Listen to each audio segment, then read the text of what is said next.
하나님 말씀 보겠습니다. 창세기 23장 보겠습니다. 창세기 23장 1절에서 마지막 20절까지 우리 두 절씩 교독하도록 하겠습니다.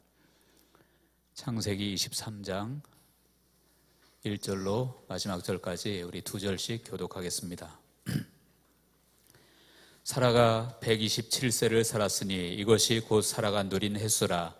사라가 가나안 땅 헤브론 곧 기럇 아르바에서 죽음에 아브라함이 들어가서 사라를 위하여 슬퍼하며 애통하다가 그 시신 앞에서 일어나 나가서 헷 족속에게 말하여 이르되 나는 당신들 중에 나그네요 거류하는 자이니 당신들 중에서 내게 매장할 소유지를 주어 내가 나의 죽은 자를 내 앞에서 내어다가 장사하게 하시오.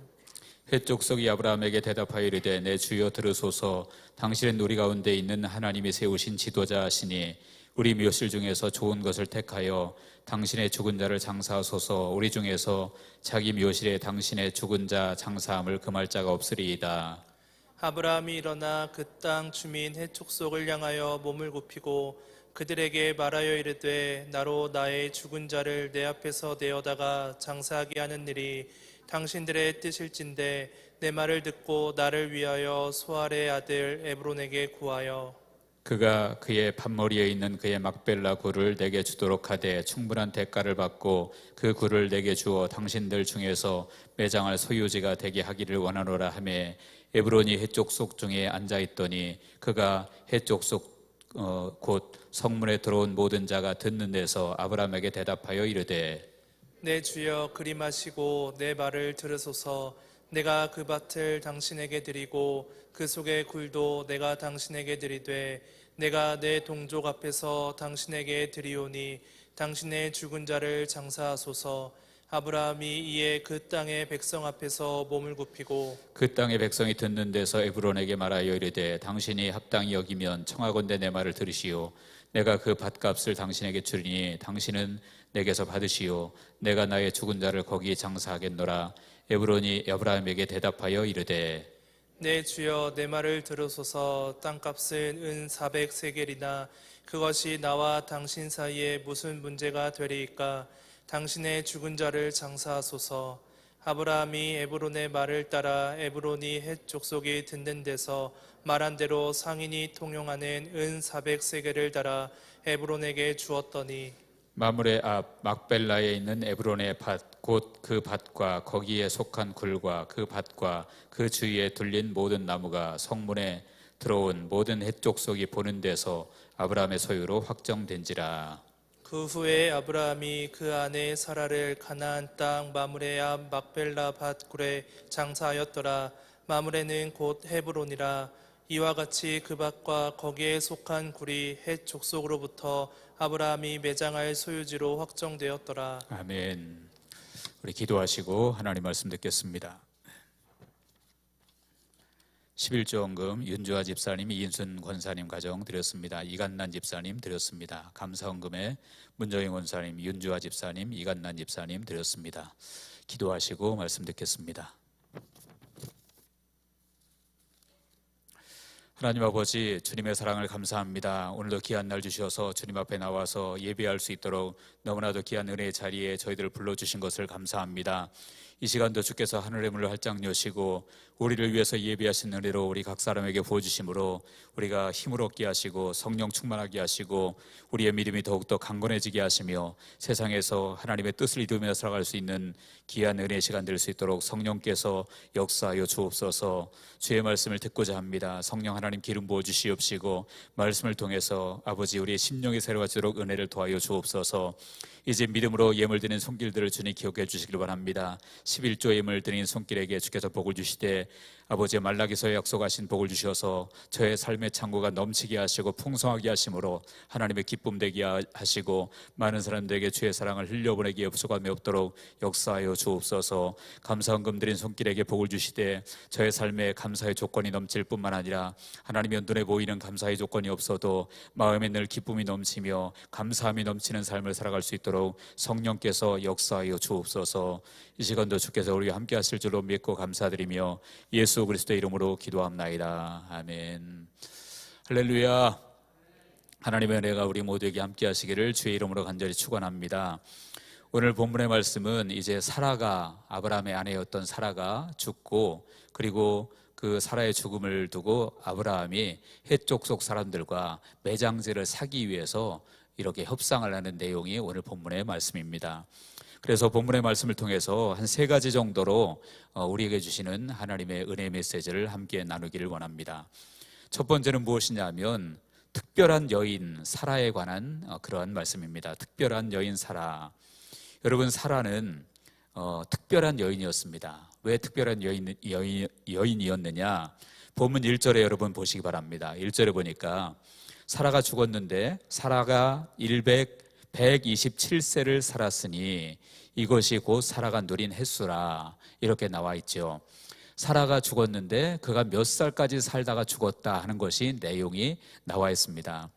성경에 보면 이제 누가 누구를 낳고 뭐 몇 세에 죽었더라 이런 내용들이 많이 나오죠. 그런데 그 내용들을 여러분들이 보시면 알겠지만 그 내용들은 다 남자입니다. 남자 이름이 나와서 몇 살까지 살다가 몇 살에 죽었더라 이런 말씀이 나오거든요. 그런데 오늘 본문에는 사라가 제일 처음에 죽은 내용이 나오는데 그의 나이가 127세를 살았다, 이렇게 나이가 나오죠. 이처럼 여자에게는 드물게 나오는 그러한 몇 살에 죽었다고 하는 내용이 나오는 것은 그만큼 사라가 하나님 보시기에 특별한 여인이었다라는 것을 말씀하고 있는 것입니다. 그러면 여러분, 하나님께서 이제 왜, 무엇이 사라를 그렇게 특별한 여인으로 만들었을까요? 물론 뭐 여러 가지 내용으로 말씀드릴 수 있겠지만 가장 중요한 핵심은 무엇이냐면 사라가 하나님의 언약을 믿는 믿음의 사람이었다라고 하는 것입니다. 언약 안에 있었던 믿음의 사람이었다라는 것이죠. 우리가 같이 한번 읽어보도록 하겠습니다. 히브리서 11장 11절입니다. 히브리서 11장 11절 같이 읽겠습니다. 시작. 믿음으로 사라 자신도 나이가 많아 단산하였으나 잉태할 수 있는 힘을 얻었으니 이는 약속하신 이를 미쁘신 줄 알았음이라. 아멘. 믿음으로 사라 자신도 나이가 많아 단산하였으나 잉태할 수 있는 힘을 얻었으니 이는 약속하신 이가 누구십니까? 하나님이시죠. 하나님께서 약속을 하셨는데 나이가 많지만 자녀를 줄 것이다, 아들을 줄 것이다 라고 하셨을 때 그를 미쁘신 줄 알았습니다. 미쁘시다, 이 얘기는 하나님을 신뢰할 만한 분이라고 믿었다, 그런 이야기죠. 그래서 이 사라는 하나님의 언약을 붙들고 그것을 믿는 믿음 안에 있었던 여인이었다라고 말하는 것입니다. 그래서 믿음 안에 있게 되어지면, 언약 안에 있게 되어지면 여러분 누구나 특별한 존재가 되어짐을 믿으시기 바랍니다. 비록 세상에서는, 더군다나 이 아브라함 시대에는 여자는 그렇게 대접을 받지 못하던 시대였습니다. 그래서 대접을 받지 못했기 때문에 여러분들도 아시겠지만 이 사라가 이 앞전에 보면 그 아브라함 살리기 위해서 자기를 그냥 아브라함의 아내라고 말 못하고 그 누이 동생이라고 2번씩이나 그 애굽에 팔려갔을 때도 그랬고 또 그 아비멜렉 앞에서도 그랬잖아요. 나는 아내가 아니고 누이다. 그만큼 여자는 그냥 비천한 존재처럼 이렇게 여겨지던 그러한 시대였다, 그런 얘기예요. 그런데도 불구하고 하나님은 그렇게 여기지 않으셨다는 거죠. 그를 특별한 여인으로 이렇게 여기셨습니다. 왜 그랬다고요? 그가 바로 믿음을 붙드는 언약의 여인이었기 때문에 그렇습니다. 그런데 여러분들, 이것은 비단 사라에게만 그럴까요? 사라뿐만 아니라 언약을 붙들고 있는 모든 사람은 동일하게 하나님께서 특별한 존재로 여기심을 믿으시기를 바랍니다. 세상에서 그 사람을 어떻게 무시하고 멸시하고 그런다고 할지라도 그 사람이 언약 안에 있고 믿음 안에 있는 사람이라고 한다면 하나님은 그를 특별한 존재로 여기심을 믿으시기 바랍니다. 같이 한번 읽어보도록 하겠습니다. 갈라디아서 3장 28절입니다. 다 같이 읽습니다. 시작. 너희는 유대인이나 헬라인이나 종이나 자유인이나 남자나 여자나 다 그리스도 예수 안에서 하나이니라. 아멘. 너희는 유대인이나 헬라인이나 종이나 자유인이나 남자나 여자나, 여기 이제 둘씩 묶어서 나오지요. 유대인이나 헬라인 또는 종이나 자유인, 남자나 여자, 이 둘씩 묶어 나오는데 이것은 당시에 볼 때 하나는 스스로들 귀한 존재로 여겼고 하나는 철한 존재로 여겼던 그런 거예요. 그래서 유대인이나 헬라인, 이것은 유대인들은 자기들은 하나님의 특별한 선민이라고 여겼고 헬라인을 비롯해서 이방인들은 한마디로 멸시천대받는 아주 하찮은 존재로 여겼던 사람들이거든요. 심지어 뭐라고 말했냐면 유대인들은 우리는 하나님의 선민인데 이방인들을 하나님이 왜 만드셨느냐? 이방인들은 지옥의 땔감으로 쓰려고 하나님 만드셨다.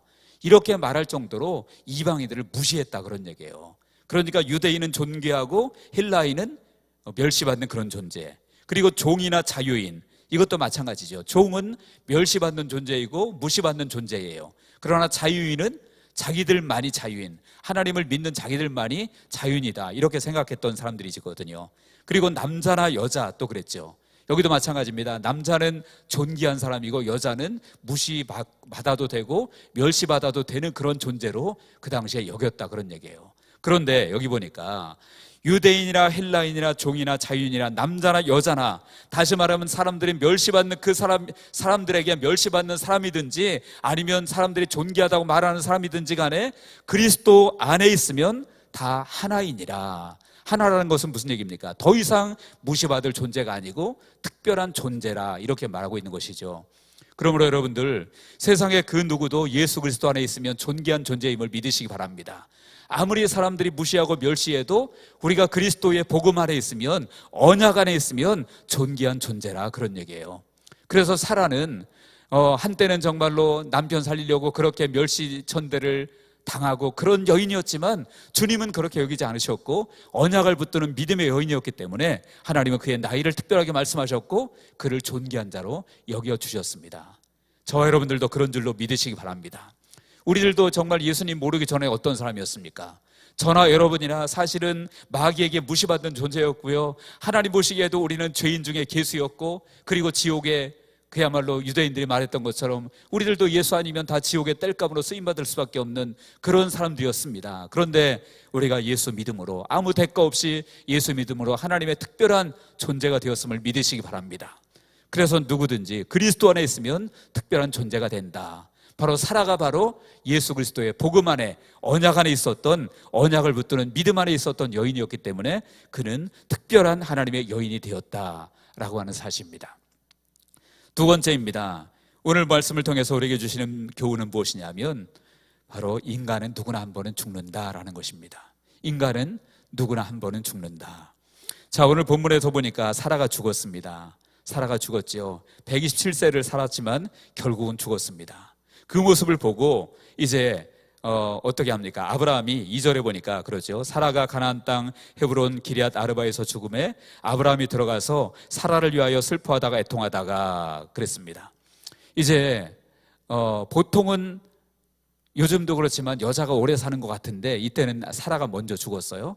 그래서 아브라함이 애통했다라고 말합니다. 여러분, 인생은 어떻습니까? 인생은 저나 여러분이나 한 번은 다 죽는 줄로 믿으시기 바랍니다. 뭐 안 믿어도 어쩔 수 없어요. 안 믿어도 죽으니까.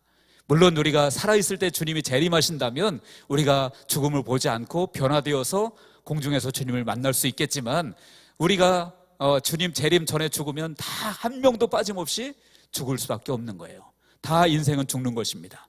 그래서 히브리서 9장 27절에 뭐라고 했습니까? 한 번 죽는 것은 사람에게 정해진 것이다 라고 말하고 있죠. 한 번 죽는 것은 사람에게 정해진 것이다. 생명 있는 존재는 다 마찬가지입니다. 모든 생명 있는 존재는, 사람이든 짐승이든 식물까지도 생명 있는 존재는 결국은 한 번은 다 죽을 수밖에 없는 것이죠. 그래서 인간은 다 한 번은 죽습니다. 그렇기 때문에 인생을 뭐라고 말합니까? 인생은 무슨 길이라고 하죠? 인생은 나그네 길 그러잖아요. 왜 나그네 길 그럽니까? 나그네는 어떤 길을 걸어간다고 할지라도, 여행을 간다고 할지라도 그 여행하는 그 장소가 자기의 삶의 그 영원히 살 장소가 아니라는 거죠. 나그네라는 것은 자기가 돌아갈 고향이 있는 사람, 이것이 나그네거든요. 그러니까 우리가 죽는다라고 하는 것은 우리가 죽고 나서 우리가 돌아갈 본향이 있다라는 거예요. 그렇기 때문에 우리는 뭐라고 말합니까? 나그네 길이다. 우리 인생을 나그네 길이다, 그렇게 말하죠. 오늘 본문 4절에 보니까 아브라함도 그렇게 고백해요. 본문 4절에 여러분들 같이 한번 읽어보겠습니다. 시작.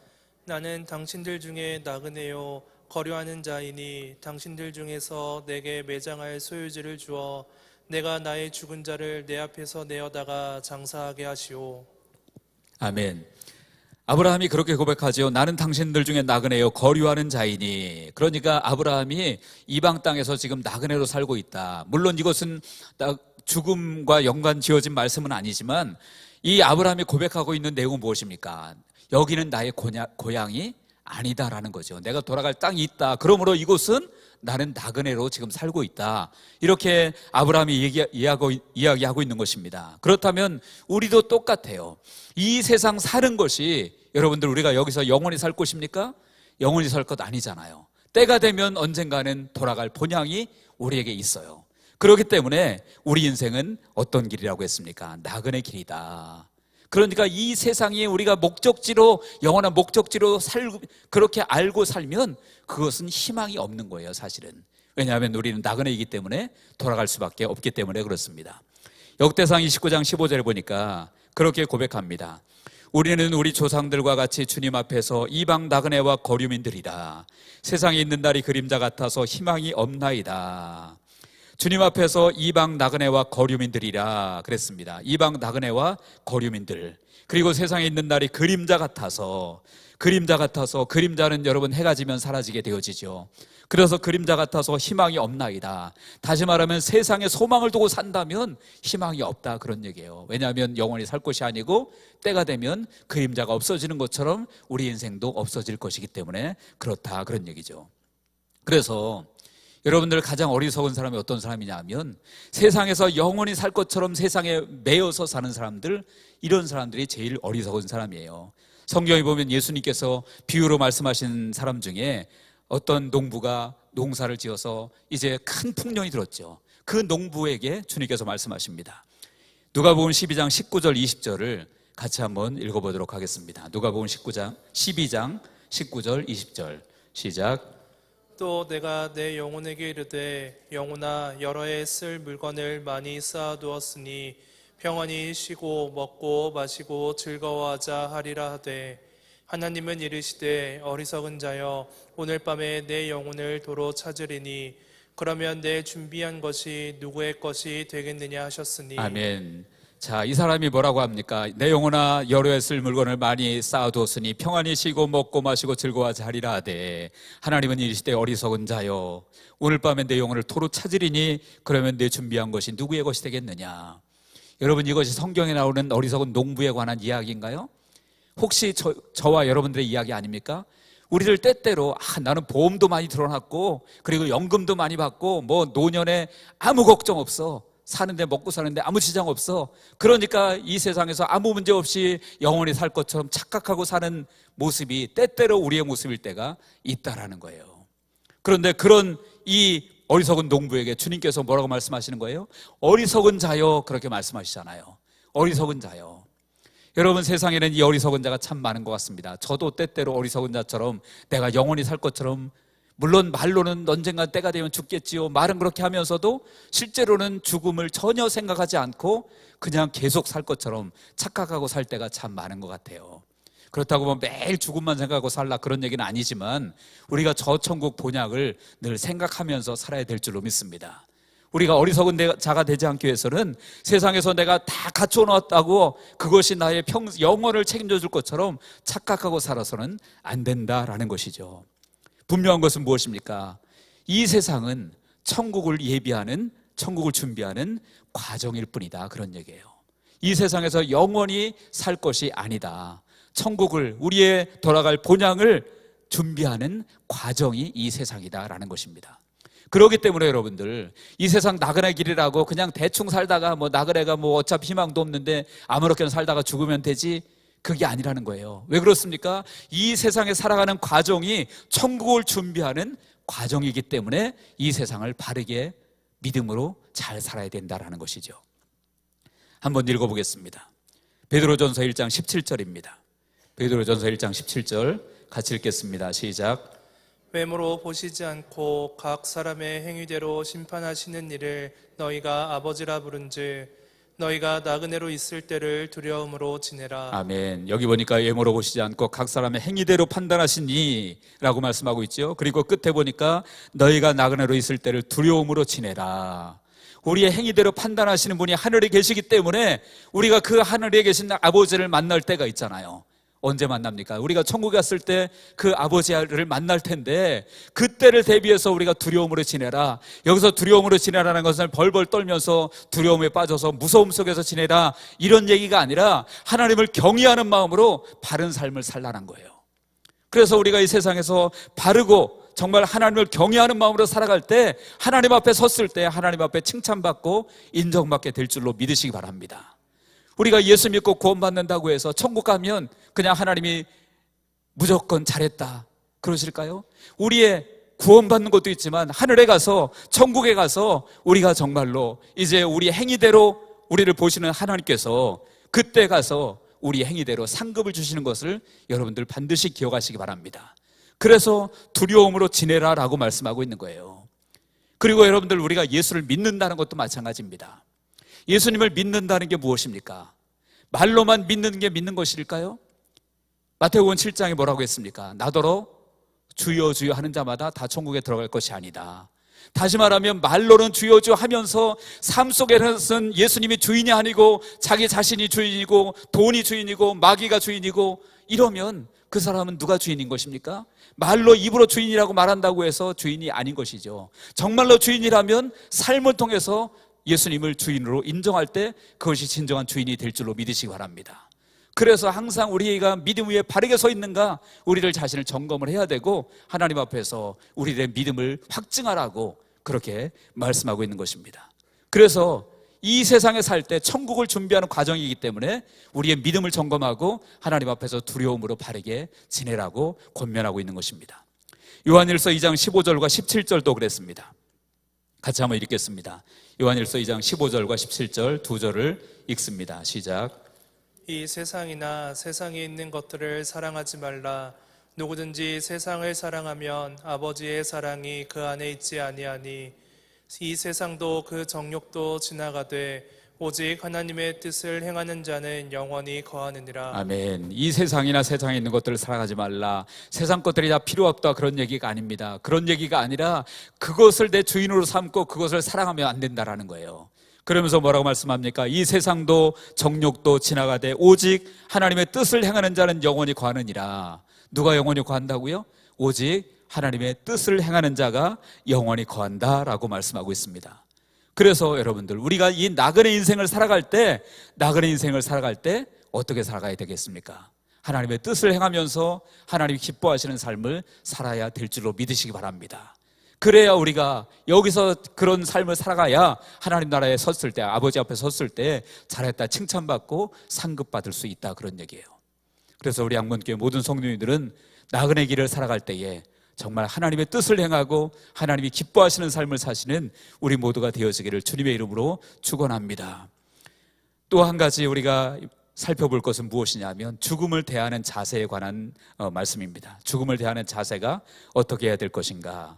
이제 사라가 죽었습니다. 사라가 죽었어요. 아마 아브라함에게 있어서는 사라에게 여러 가지 감정이 많이 있을 거예요. 아마 제가 남편이었다면 미안한 마음이 제일 많이 들 것 같아요. 사라에게 정말 못할 짓 많이 했잖아요. 남편으로서 자기 살겠다고 그냥 네가 잡혀가라 그러면서 부인을 팔아먹고 2번씩이나 그런 짓을 했으니까 얼마나 이 아내에게 미안했겠어요.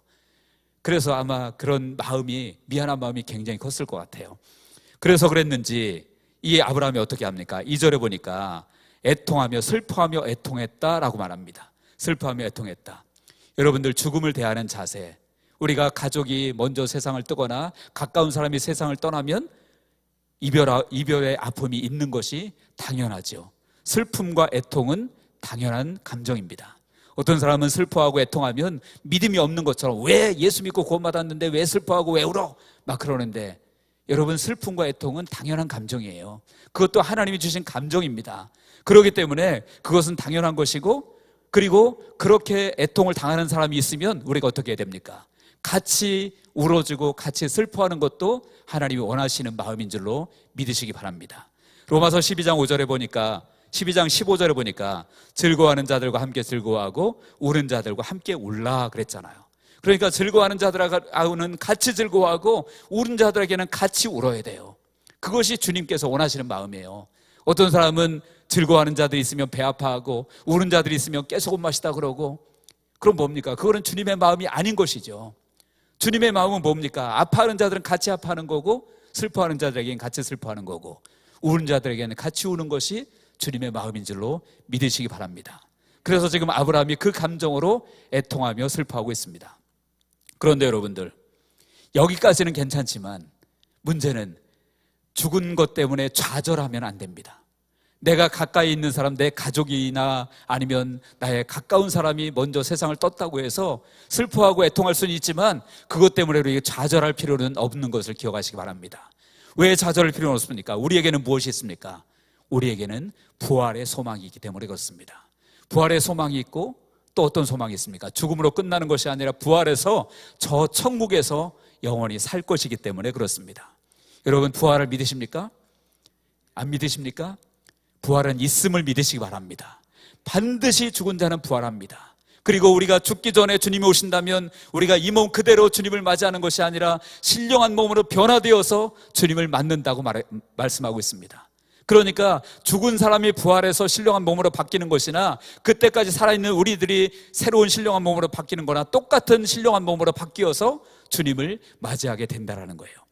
고린도전서 15장 51절과 52절을 다 같이 한번 읽어보겠습니다. 시작. 보라, 내가 너희에게 비밀을 말하노니 우리가 다 잠잘 것이 아니요 마지막 나팔의 순식간에 호련히 다 변화되리니 나팔 소리가 나매 죽은 자들이 썩지 아니할 것으로 다시 살아나고 우리도 변화되리라. 아멘. 여기 보니까 마지막 나팔의 순식간에 호련히 다 변화되리니, 마지막 나팔이 언제입니까? 주님께서 이 땅에 재림하실 때, 나팔 소리 대동하고 재림하실 때 그때를 얘기합니다. 그때 순식간에 호련히 다 변화하리니 그랬습니다. 다 변화된다라고 말했어요. 나팔 소리가 나면 죽은 자들이 썩지 아니할 것으로 다시 살아나고 우리도 변화되리라. 그러니까 주님 재림하실 때 그 전에 죽었던 사람들은 썩지 아니할 신령한 몸으로 새롭게 변화되고 우리들도 신령한 몸으로 변화되어서 주님을 만난다, 그런 얘기죠. 여러분, 그때는 우리의 몸은 죽을 몸이 아니라 그랬어요. 죽을 몸이 아니라는 것은 병들 몸이 아니라는 얘기고요. 그 몸은요, 완전히 자유롭고 완전히 건강하고 완전히 젊고 가장 아름답고 가장 완전한 몸임을 믿으시기 바랍니다. 그래서 그 몸은 어떤 제한이 없는 거예요. 시간과 공간의 제한을 받지도 않고요. 예수님도 부활하신 후에 제자들이 문 꼭꼭 걸어 잠그고 있는데 그냥 문도 안 열고 들어오셨잖아요. 그런 몸으로, 신령한 몸으로, 시간과 공간을 초월하는 그런 몸으로, 병도 없고 죽음도 없고 썩지도 않는 완전한 몸으로, 그리고 가장 젊고 아름다운 몸으로 변화될 수 있음을 믿으시기 바랍니다. 그것이 바로 부활이에요. 여러분, 부활한다고 할지라도 지금과 똑같은 몸으로 부활해서 또 아프고 또 다치고 그러면 뭐 솔직히 무슨 의미가 있겠어요. 근데 부활할 몸은 전혀 그런 몸이 아니라는 것이죠. 여러분, 그 부활의 은혜가 우리에게 있을 것임을 믿으시기 바랍니다. 저나 여러분이나 예수 믿는 사람이라면 그 부활의 은혜를 다 누리게 됨을 분명히 믿으시기 바랍니다. 그리고 부활해서 어떻게 살게 될까요? 이 세상에서 이 조건에서 사는 것이 아니라 그때는 저 천국에서 영원히 살게 된다고 말씀하시고 계십니다. 요한계시록 21장 1절에 보니까 또 내가 새 하늘과 새 땅을 보니 처음 하늘과 처음 땅이 없어졌고 바다도 다시 있지 않더라. 이 얘기는 무슨 얘기입니까? 새 하늘과 새 땅이 우리에게 주어질 것이다. 처음 하늘과 처음 땅이 다 없어졌다. 바다도 없어졌다. 다시 말하면 지금 우리가 살고 있는 이 세상은 다 사라지고 새 하늘과 새 땅이 우리에게 주어진다는 거예요. 그 새 하늘과 새 땅이 어디일까요? 바로 저 천국인 줄로 믿으시기 바랍니다. 여러분, 저 천국에 우리가 돈 주고 갈 수 있다면 아무도 못 갈 거예요. 그러나 예수 믿으면 은혜로 가는 땅임을, 천국임을 믿으시기 바랍니다. 그리고 그 천국은요, 마지막에 21장 하반부에 보면 그렇게 말하고 있습니다. 하나님이 친히 그들과 함께 계셔서 모든 눈물을 그 눈에서 닦아주시니 다시는 사망이 없고 애통하는 것이나 곡하는 것이나 아픈 것이 다시 있지 아니하리니 처음 것들이 다 지나갔음이로라 라고 말씀하고 있습니다. 그러니까 이 세상에 살 때 아프고 힘들고 눈물을 흘리고 슬퍼하고 고통당하던 모든 것들이 다 사라지고 다 없어지고 처음 것들은 다 사라지고 기쁨만, 행복만, 그리고 영생만 있음을 믿으시기 바랍니다. 여러분, 우리는 그 나라가 이미 예비되었음을 믿으시기 바랍니다. 믿으십니까? 우리가 정말 언약 안에 있고 믿음 안에 있고 예수 안에 있으면 그 생명을 얻게 되어지는 거예요. 예수님께서 말씀하셨잖아요. 요한일서 5장에 보니까 아들이 있는 자에게는 생명이 있고 아들이 없는 자에게는 생명이 없느니라. 거기서 말하는 생명은 이 세상 지금과 같은 생명이 아니라 영원한 완전한 생명을 이야기하는 거예요. 예수가 있는 자는 영원한 생명, 완전한 생명이 있음을 믿으시기 바랍니다. 내가 곧 길이요 진리요 생명이니 나로 말미암지 않고는 아버지께로 올 자가 없느니라. 예수 안에 생명이 있음을 믿으시기 바랍니다. 그래서 그 생명을 얻은 자는 천국에서 영원히 살게 되어질 것을 여러분들 분명히 믿으셔야 됩니다. 그래서 죽음 앞에서 우리가 가져야 될 자세는 바로 그것입니다. 슬퍼하고 애통할 수 있습니다. 그리고 가족이 또는 가까이 온 사람이 죽어서 슬픔에 잠겨있는 자들에게는 우리가 같이 슬퍼할 수도 있고 같이 애통해야 할 수도 있어야 합니다. 그러나 그것 때문에 좌절할 필요는 없어요. 왜요? 우리에게는 부활이 있고 우리에게는 저 천국이 있기 때문에 그렇습니다. 그래서 믿음으로 승리하는 저와 여러분들 되시기 바랍니다. 때로는 여러분, 예수 믿는 사람들도 정말 원치 아니하게 너무 가까운 나의 가족이 먼저 세상을 떠날 수도 있죠. 심지어 나이가 많이 들어서 연세 들어서 백수를 만수를 누리고 돌아가시면 그래도 슬픔이 별로 없을 수 있지만 어린 자녀가 예를 들어서 먼저 갔다고 생각을 해보세요. 얼마나 부모가 상심이 크겠습니까? 그럴 수 있죠. 그래서 슬퍼하고 애통할 수 있지만 그럼에도 불구하고 우리가 세상 사람과 다를 수 있는 것은 무엇이겠습니까? 바로 천국이 있고 부활이 있기 때문에 우리는 소망이 있음을 믿으시기 바랍니다. 그 소망으로 끝까지 승리하시기를 주의 이름으로 축원합니다. 마지막으로 오늘 본문을 통해서 우리에게 주시는 하나님의 말씀은 무엇이냐면 헤브론의 소유권을 확정한 아브라함에 관한 그런 말씀입니다. 헤브론의 소유권을 확정한 아브라함, 이제 3절에서 20절까지가 쭉 그 말씀이 기록되어져 있는데 사라가 죽고 나서 아브라함이 헷 족속에게 그 매장지를 돈을 주고 살려고 합니다. 살려고 하는데 그 헷 족속 사람들은 어떻게 합니까? 아예 돈 안 줘도 돼요. 그냥 우리 묘실 중에 아무거나 골라서 쓰세요. 우리 중에 누구든지 당신이 우리 묘실 중에 쓰는 것을 반대할 사람 한 명도 없으니까 돈 같은 거 안 주셔도 됩니다. 그러니까 그냥 당신의 죽은 자를 우리 묘실 중에 마음에 드는 것 선택해서 당신의 죽은 자를 장사하십시오. 이렇게 해족속 사람들이 얘기합니다. 그러면 왜 그랬을까요? 아브라함은 굳이 돈을 주겠다고 하는데 그 사람들은 돈을 안 받겠다고 그냥 당신이 원하는 데 선택해서 사라를 장사하라고 이렇게 얘기합니다. 그들이 그렇게 호의를 베푸는 이유가 무엇이겠습니까? 본문에 나오지요. 본문 6절에 보시기 바랍니다.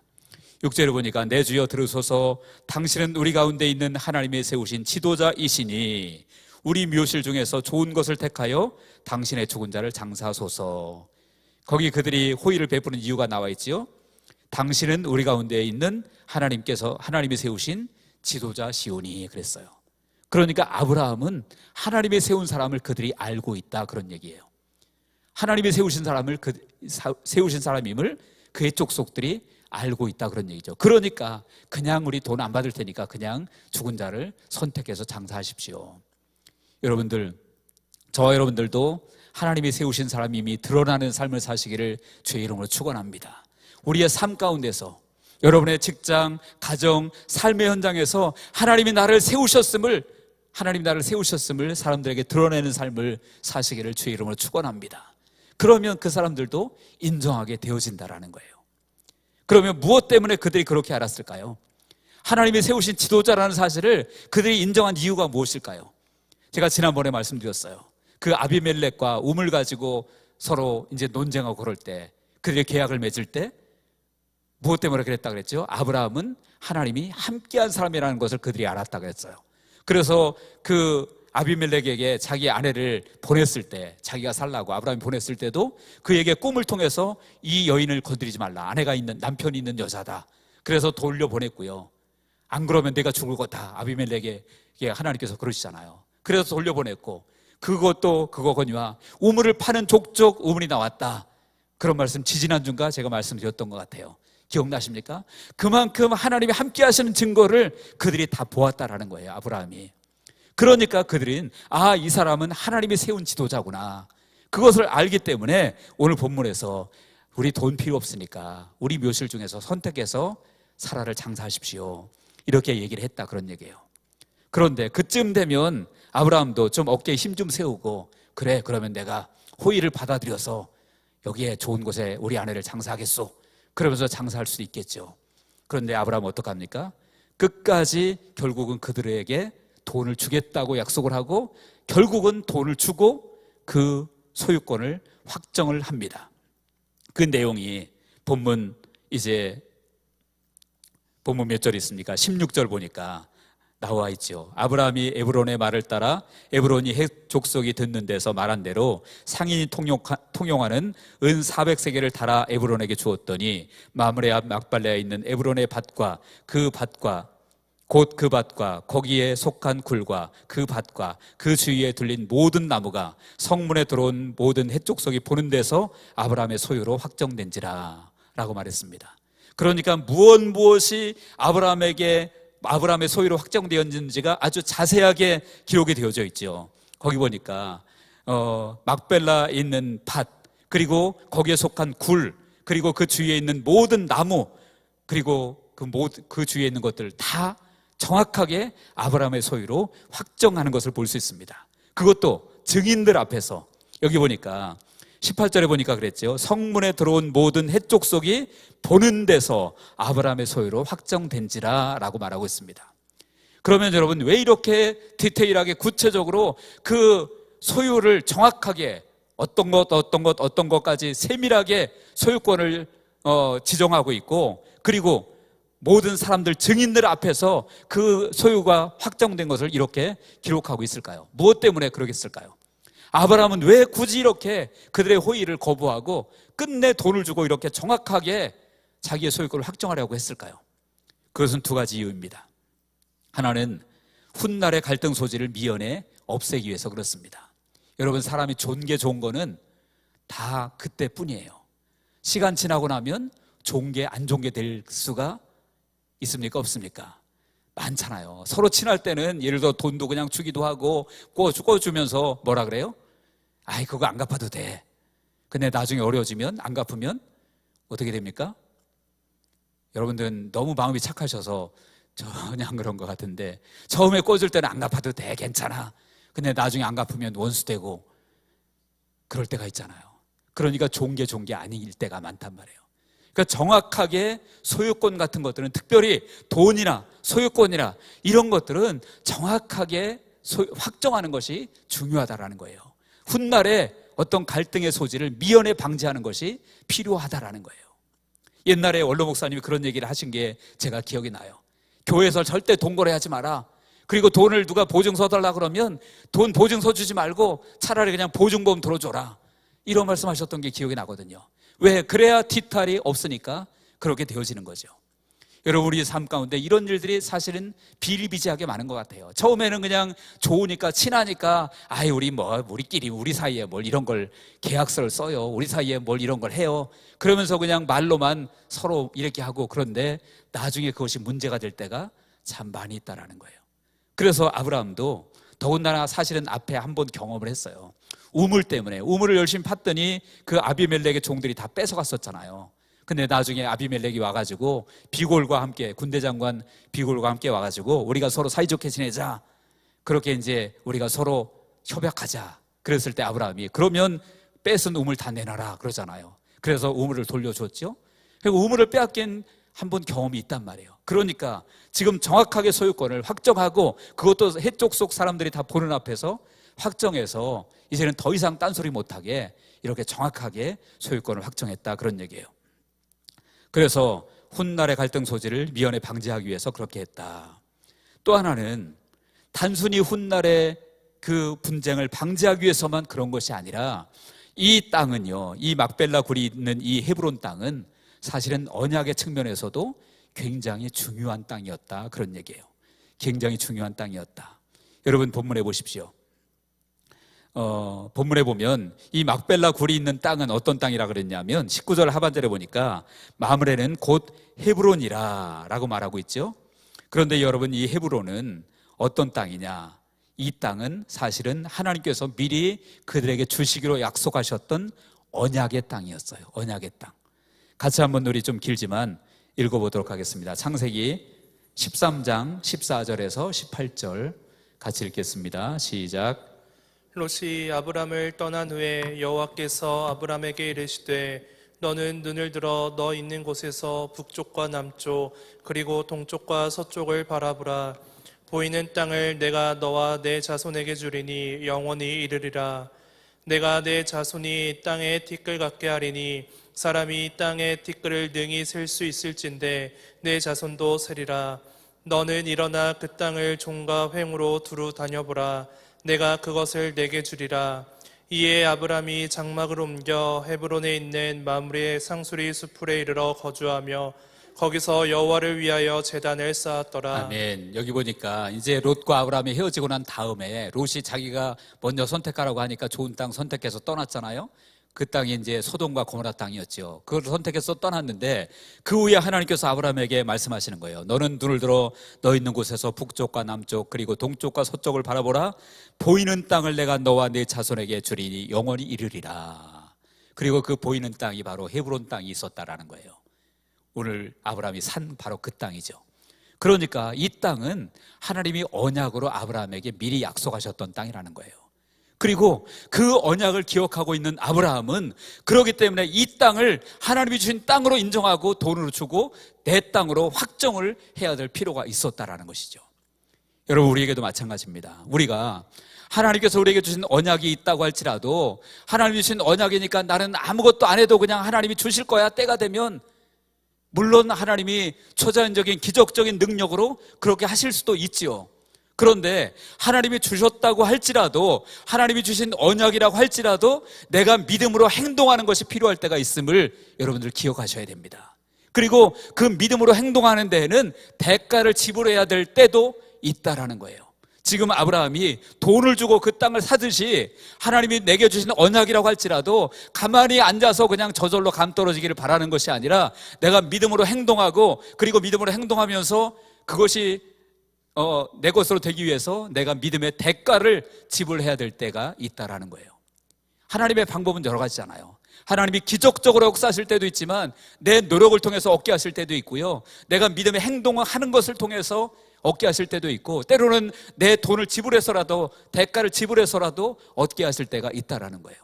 그래서 아브라함은 지금 이제는 이 사라의 죽음을 통해서 그 하나님이 주셨던 언약의 땅을 자기의 땅으로 지금 확정하고 있는 것입니다. 그래서 이 땅이 언약적으로도 굉장히 중요한 땅이다. 그리고 훗날 결국은 이 땅에서 아브라함도 죽어서 그곳에 이제 그곳에 장사하게 되어지고요, 그 다음에 그 아들 부부 이삭과 리브가도 그 막벨라 굴에 장사되어지게 되고요, 그리고 그 아들이었던 야곱과 아내였던 레아도 거기에 장사되어지게 됩니다. 그러니까 후손들이, 언약의 자손들이 대대로 그 막벨라 굴에 장사가 되어지게 되죠.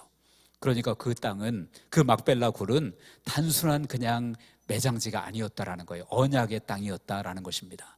그래서 그것을 얻기 위해서 아브라함은 그 사람들의 호의를 거부하고 자기 것으로 확정할 그러한 필요성을 느껴서 그렇게 했다라는 것입니다. 이제 말씀의 결론 맺겠습니다. 여러분, 오늘 말씀을 통해서, 사라의 죽음을 통해서 하나님께서 우리에게 주시는 것은 세 가지. 특별한 여인, 믿음 안에 언약이 있었던 특별한 여인, 저와 여러분들도 그런 줄로 믿으시기 바랍니다.